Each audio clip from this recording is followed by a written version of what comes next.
সুন্দর এই গলার ডিজাইনটি কিভাবে কাটিং ও সেলাই করবেন সেটাই আপনাদের দেখাবো। সাথে শেয়ার করব। প্রথমে একটা ফিউজিং বক্রম দুই ভাঁজে সমান করে ভাঁজ করে নিলাম।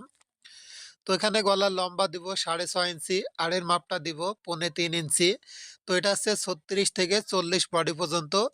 তো বাকি যে বডিগুলা হবে অবশ্যই আপনারা একটু স্ক্রিনে খেয়াল করে দেখুন মেজারমেন্টটা। এই মেজারমেন্ট অনুযায়ী চারকোনা বক্সটা তৈরি করে নিয়ে নিচের থেকে 2.5 ইঞ্চিতে একটি চিহ্ন করে ফিতাটা ভাঁজ করে এভাবে মাঝখানে একটা চিহ্ন করে লম্বা করে দাগ টেনে নেবেন।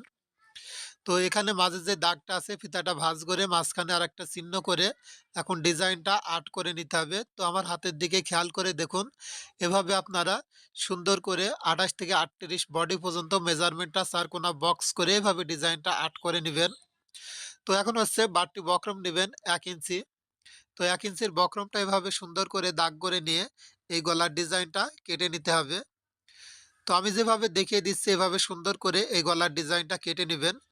তো ভিউয়ার্স অবশ্যই এই ভিডিওতে একটি লাইক দিবেন। ভিডিওটি কেমন লাগলো অবশ্যই কমেন্ট করে জানাবেন। কে কোথা থেকে ভিডিওটি দেখছেন আপনার প্রিয় জেলার নামটি কমেন্ট করে জানাবেন। আর এই ধরনের নতুন নতুন ডিজাইন দেখার জন্য অবশ্যই ফেসবুক পেজটি ফলো দিয়ে রাখবেন।